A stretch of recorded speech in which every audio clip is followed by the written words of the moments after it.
now stands to be the only debate between the two nominees. Kamala Harris. Let's have a good debate. See you. Have fun. Thank you. Harris had a bit of a slow start, but then she managed to drive Trump off the rails, triggering him with talk of crowd size. By the end of the debate, it was obvious to most observers, including this one, that there was a clear winner. But will it matter on Election Day? Next. This is Washington Week with The Atlantic. Corporate funding provided by Consumer Cellular. Additional funding is provided by Koo and Patricia Ewens for the Ewen Foundation, committed to bridging cultural differences in our communities. Sandra and Carl DeLay Magnuson. Rose Herschel and Andy Shreves. Robert and Susan Rosenbaum. The Corporation for Public Broadcasting. And by contributions to your PBS station from viewers like you. Thank you. Once again from Washington, Editor-in-Chief of The Atlantic and moderator, Jeffrey Goldberg. Good evening and welcome to Washington Week, where tonight we will not make a single joke about cats or dogs, because we are a serious show about the once serious business of a serious city. I'm so old that I can remember a time when you can get through an entire presidential campaign without once hearing about immigrant cat eating or the relative death-dealing qualities of sharks and boat batteries or windmills and their relationship to bacon shortages. I'm not complaining, I'm just observing. Tonight, we'll talk about Tuesday's debate and how Kamala Harris exceeded expectations and how Donald Trump ended the week by saying, essentially, not going to do that again. We're 53 days out from the election, and I'll discuss the state of the race with Ashley Parker, the senior national political correspondent for The Washington Post, Eugene Daniels, a White House correspondent for Politico and co-author of Playbook, Jerusalem Demsis, my colleague and a staff writer at The Atlantic, and the author of the new book on the housing crisis, and Asma Khalid, NPR's White House correspondent and an ABC News political contributor. Thank you for joining me. Eventful week. No cats, no dogs. I'm serious about it. I'm saying that to myself, obviously. Jerusalem, let me start with you. This is a fact insufficiently known in Washington, as far as I'm concerned, but you were voted Speaker of the Year for the American Parliamentary Debate Association as a college debater, which meant that you were the best college debater in America. So you're the expert. You have the floor. Tell us what we saw Tuesday night. Tell us not just what we heard, but tell us what we saw. Well, you definitely didn't see a college debate on Tuesday night. So, you mean the level was too low? Exactly. Exactly. Got it. All right. No, it's funny. Yeah. I mean, when you're in college debate, you like to think that most of what's happening is, are your arguments winning? But there's this, element that you realize, especially as you start getting good later in, college career, that a lot of it also has to do with how people are perceiving you. And you can see that, Vice President Kamala Harris really knew that. She was really trying to get under her skin. She was using her facial expressions to inspire a level of ridicule in the audience and from the, the metaphorical judges, the voters, that there was something ridiculous about him. Without having to respond to specific arguments, she was able to inspire a sense that, you don't have to respond to the cats and dogs. All you can say is, what is there to say to this other than we're going to move on? Now, how important that is in the long term, who knows? Obviously, it's the case that both the Trump campaign and the Harris campaign felt like they won that night. And in the long term, what will matter is the fact that he wasn't able to answer whether or not he would veto a national abortion ban, what he said about Ukraine. But at the same time, it's clear that when it comes to how people feel about that night and the days after, they really feel like she did a good job. Ashley, does Donald Trump and does Donald Trump's team actually think that he won? Donald Trump's team absolutely does not think that he won. Donald Trump has insisted that he believes that he won, and he has that ability to convince himself of certain untruths. So that's more of an open question. But from your reporting, there's no doubt that the Trump people know that that was not a great. No, and that's what you saw midway through the debate, them starting to attack the moderators, them starting to attack ABC, them saying, look, it's him debating three other people. That's not the messaging or the spin of a dominant candidate out there. Right. Eugene, does it matter? I mean, yes and no, right? At the end of the day, Vice President Harris had to perform. Her team knew that there was more pressure on her than Donald Trump. Donald Trump has done the most presidential debates of any presidential candidate in history, both primary and 7 general election debates. And so she had to kind of step up, one, and show people that she had a command of the issues. She had to, and poke and prod him, I think, better than any of the people he's ever debated, right? Getting underneath his skin. I think from the very first moment when she walked over behind his lectern to shake his hand, making very clear, as we called it and said in Playbook this week, the alpha female of it all, right? Making it very clear. He wasn't expecting it. He wasn't expecting that. I don't think he liked it either. Whether voters actually care how they did on the debate stage, it was about making sure that she got up there and did better than people thought she was going to do. Asma, I want you to comment on something that I want to play for you all. It's a moment from the debate that really gets at the heart of the challenge that Kamala Harris poses to Donald Trump. Let's listen. It's important to remind the former president, you're not running against Joe Biden, you're running against me. I believe the reason that Donald Trump says that this war would be over within 24 hours is because he would just give it up. And that's not who we are as Americans. The thing that he hasn't been able to do in the last month or so is adjust his view or become accustomed to the reality that he's running against this 60-year-old, very sharp African-American / South Asian woman, not ancient Joe Biden, which was the target in the long lead up to this moment. Why is he not showing a learning curve here?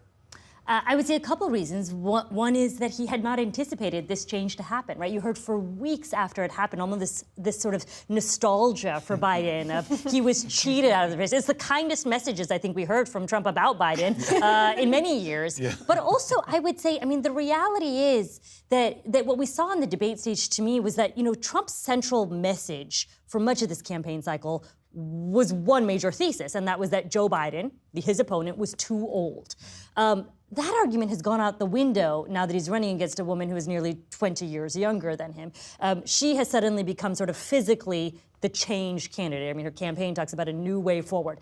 I would make the argument that not very many of her policies are actually different than Biden, right? Republicans have tried. I would say Trump didn't do it that well during the debate because he was rambling, but they have tried to tether her to Biden. And whether it was on, Ukraine, support for Ukraine, whether it was on the war in the Middle East, whether it was on the economy, immigration, pretty much to a T, most of her policies echo President Biden's, but she is physically manifesting change and a new way forward. And and Trump's campaign wanted him to do that on stage, but instead he said Joe Biden hates her. He can't stand her. So he was supposed to tie Kamala Harris and Joe Biden together, and what he did was draw even further for voters a line between the two. It's so interesting. As I'm watching it, and I'm familiar with some of Trump's trigger words, it seems as if it almost is like somebody asked ChatGPT, give us a list of 20 words that always trigger Donald. And you had, from crowd size to the words that he cannot stand to hear, John McCain. With the thumbs down hand gesture, and also more subtly mentioning Wharton, that he has a lot of pride in to rebut his economic argument. Those Easter eggs were both subtle and very blatant. So the goal was to psychologically undo him. And I'm fascinated by the internal Trump campaign dynamic where they obviously had to anticipate the people advising him that she would try this.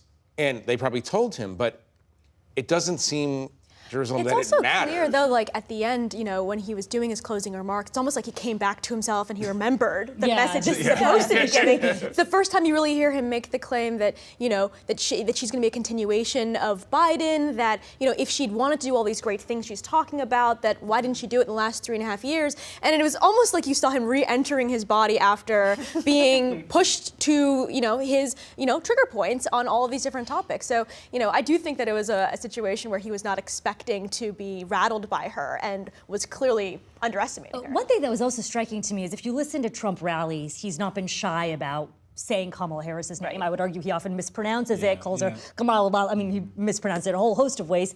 But during the debate, I don't believe we ever heard him once utter her name, which was just striking to me because Harris repeatedly did, talk to Trump by name. He just never spoke to her, she or her. Something about the way he speaks about her publicly and has been reported privately is he's very dismissive of her. He has said he doesn't believe she's smart. And so there's something also about someone who he views as somehow other and beneath him. I mean, he's made that very clear.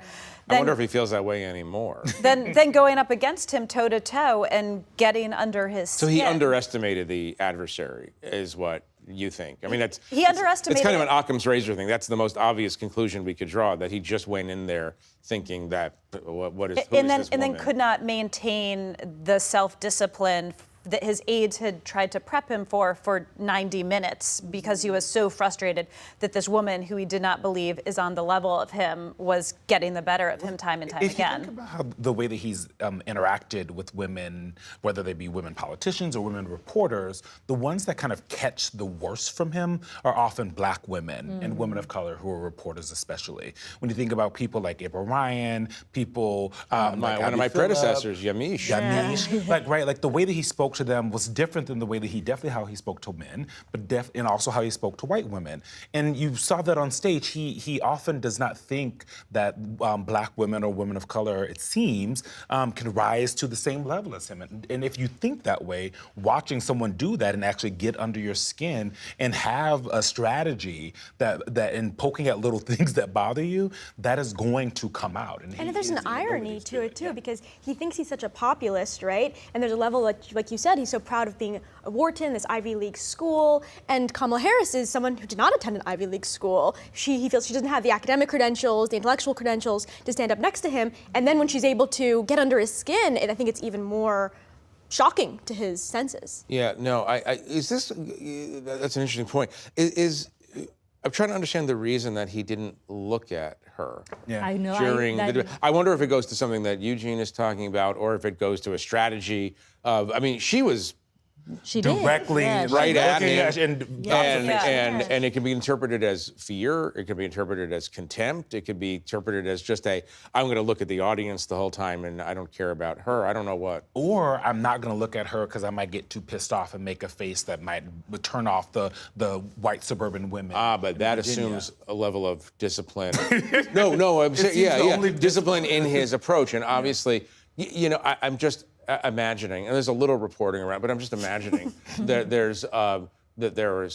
she's going to try to get under your skin. Yeah. She's going to try to get under your skin. And, obviously for Kamala Harris, they did endless prep. And real debate prep. Because he does not do that, right? He talks about it as like going out and talking to the people and doing his rallies is the way that he does debate prep. That did not work. She did actual debate prep where former Hillary Clinton aide, Philippe Rines, who played Donald Trump for Hillary Clinton, did the exact same thing for her, where they sat near each other and had an actual debate. Right. And Philippe, we know him from years of covering. Philippe is a person, I'll put this diplomatically, he doesn't mind getting under your skin when it's appropriate to the moment from his perspective. He could go method Trump. Yeah. He didn't leave character, actually, that they say. I want to play something else. This is a compilation of Trump's statements from that night on a particularly dark theme. Our country is being lost. We're a failing nation. If she's president, I believe that Israel will not exist within 2 years from now. We're playing with World War III, and we have a president that we don't even know if he's... Where is our president? We're a failing nation. We're a nation that's in serious decline. This is the most divisive presidency in the history of our country. There's never been anything like it. They're destroying our country.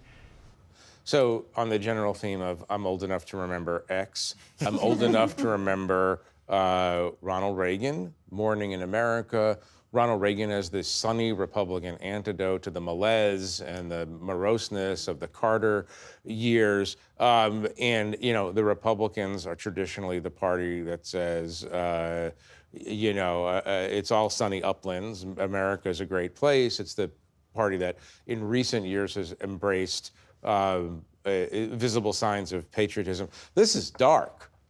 I mean, this is really, really dark. Ashley, what's going on here in his mind? Maybe nothing new, because this harks back to American Carnage, but I was really struck by this view of America as this dystopia. Well, if you've been paying attention to his rallies, his posts on social media, his interviews, he for a while now has been painting this incredibly vivid, sort of grotesque caricature, dark, dystopian, and generally utterly fictitious of America. And so, for instance, I mean, I could take the whole show, but I'll be quick. He talks about transgender kids going to school. You send little Johnny off to school in the morning, and they come home from school having undergone gender reassignment surgery is one. He talks about how you can't go out to get a loaf of bread without getting raped, mugged, or shot. He talks about how people are aborting kids after birth, which is actually infanticide and illegal. And he talks about, I apologize for bringing this up here, but immigrants in Springfield, Ohio, eating cats and dogs. And that is just the image of the nation that he is painting. He thinks it will work to his political benefit, clearly, but some of those are just so caricatured. I mean, there's parents who send their kids to school and can't get them to come home doing basic math, right? The idea that surgeries are going on in elementary schools is just absurdist. But go on with that theme. The question I have, maybe this is a strategy. I mean, it's not a strategy for expanding the base necessarily, but it's a strategy for keeping the base. Yes. It's his familiar place, right? Like, I feel like even when you saw in 2020... Are you saying that dystopia is his happy place? I think dystopia it's his comfortable place, right? Yeah. I mean, you go back to 2016, that cycle. When he first announced he was going to run for president, it was these allegations about Mexicans sending not their best into the country. Some of them are rapists. I mean, that is his familiar line. I think what is unusual and maybe different this time to me, particularly with the allegations about what's not true going on in Springfield, Ohio, is that he pinpointed a specific community. And as has been reported, I mean, that community is facing repercussions. There are real life schools are being closed, right? Out of danger. Yeah. There's also a sense, though, that, he is someone who excels when people feel like it's a change election, right? Like, there's a reason why he did not do well in a re-election race where he has to say, let's talk about how great I just did for 4 years. Like, even if there were things he was pointing to around the economy that he thought were specific achievements, he couldn't inspire a sense of pride in America. I mean, obviously, it was a dark time. There was COVID in the country, so it's hard to do that. But he really does well when he inspires fear in the electorate. And his goal is to say, I'm here to be your champion against these dark forces that are amassing. And when he can't play that role, and in some ways, Harris is precluding him from doing that by not representing the previous administration, and she's kind of a new, fresh face. But for him, he wants to be a change candidate. He wants to be someone who's talking about how dark things are. Yeah. One of the most remarkable moments in the debate came when Trump was asked if he wanted Ukraine to win in its war against Russia, Russia's war against Ukraine, I should say. And the remarkable thing is he didn't say yes, which would be the easiest, most bipartisan thing for an American politician to say. Yes, I want Ukraine to win. And I want to play something for you. This is his running mate, J.D. Vance, talking at greater length about their view of this war. So listen to this. So I think what this looks like is Trump sits down, he says to the Russians, the Ukrainians, the Europeans, you guys need to figure out what does a peaceful settlement look like? And what it probably looks like is something like the current line of demarcation between Russia and Ukraine. That becomes like a demilitarized zone. It's heavily fortified so the Russians don't invade again. Ukraine remains its independent sovereignty. Russia gets the guarantee of neutrality from Ukraine. It doesn't join NATO. It doesn't join, some of these sort of allied institutions. So, Jerusalem, what's going on here? Well, we saw post, the Iraq War that the whole country's mood towards intervention really turned, right? Like Democrats, Republicans across the board. But there was still a sense in most of the foreign policy establishment, most of the leadership of both the Democratic and Republican Party, that we have allies in the world, and there are people you should fortify with, and there are people that you stand against, and liberalism is still a thing that people stand for. But Trump has always been very outside of that sort of dynamic, right? He doesn't view the rest of the world that way. He sees strong strong men that he allies with. People like Putin, people like Xi, and people like Netanyahu. And then there are people who he thinks are weak. And that's his vision of the world. He doesn't really see value in investing in his allies. He sees NATO as not a place where American strength can be found and can be built and allyship can be found, but a place where they're taking advantage of us, right? They're making us exactly, and they need to pay in more and are not doing enough. I do think he's also found, though, that there's domestic appetite for saying, okay, enough is enough, right? With sort of endless support for Ukraine. Because, this is an argument, it's an argument you'll hear when you go out and talk to voters in certain parts of the country, that they feel like their roads aren't being built, or that their schools aren't sufficient, or that they don't have enough money for groceries. Now, whether these things, I'm not saying if you stopped sending money to Ukraine and weapons, you would suddenly have money to build, state-of-the-art schools. But there is a frustration with high costs of things here, and people see that. It seems, and maybe this is a failure on the Biden administration's part to explain something, but the money that's going to Ukraine is in the form of weapons that are built, made in America, in American factories by American workers, paid for by the U.S. government. But it's a, I mean, not to put it in a cynical sense, but it's also a jobs program. So it doesn't. We heard this seem, at one point from the Biden administration. And that's the thing. They did that for a while. I was so confused that they didn't keep harping on that, right? Like it is such an easy to me, and maybe you guys disagree, but like easy to tell the American people, we're selling this. You guys don't understand, but we're sending these because we're also doing the jobs here. Everything we're sending over there, we're replacing here. The job. And we're not sending troops. And we're not sending troops. Your daughters and sons are not going. The signal difference between this and But that Iraq, message obviously. does not seem to have resonated. Well, they didn't do it here. for very long, right? It popped up in a couple of speeches, and then they just moved on from it. And it to this day, it's probably one of the best arguments they have for continuing to send it for those who have issue with it. I want to ask a question about a controversy involving something that Kamala Harris has said. Donald Trump brought it up in the debate. He said that she supports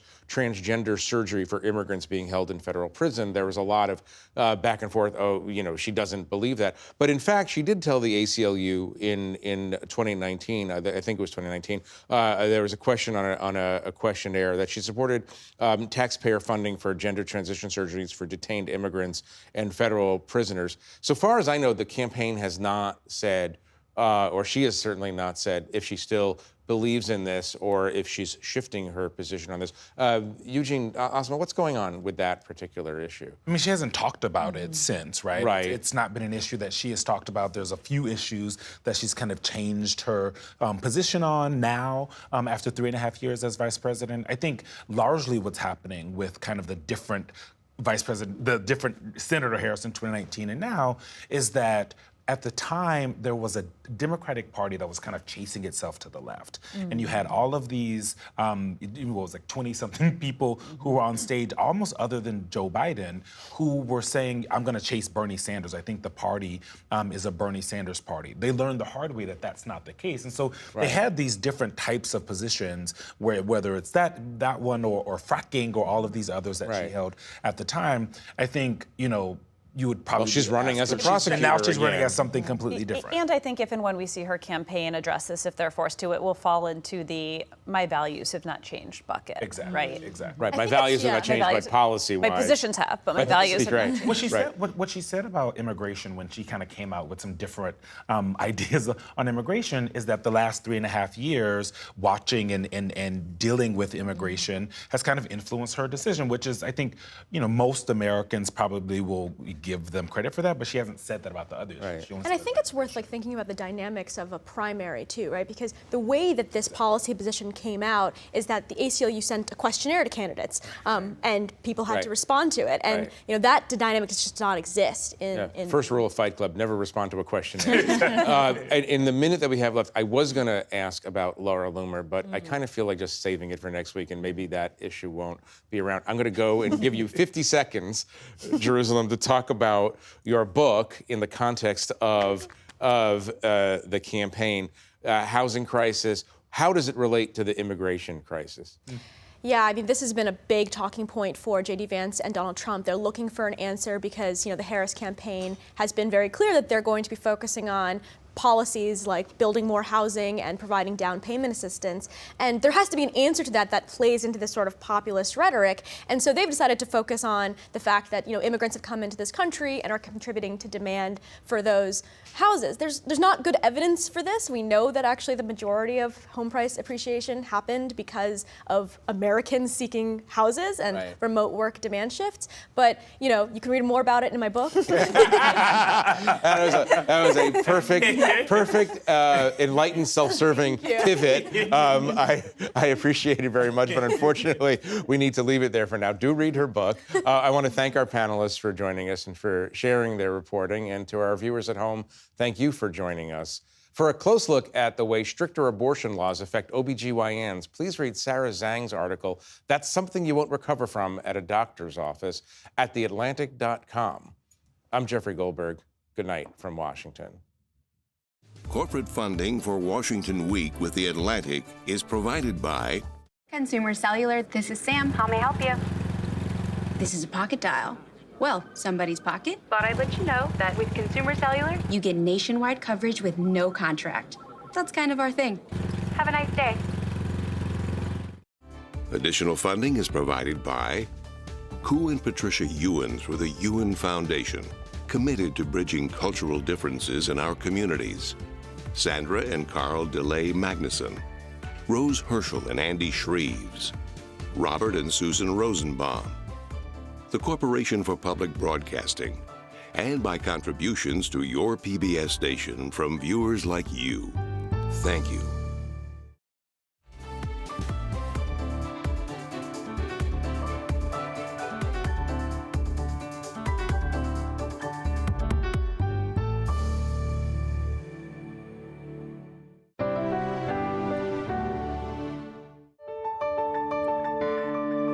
You're watching PBS.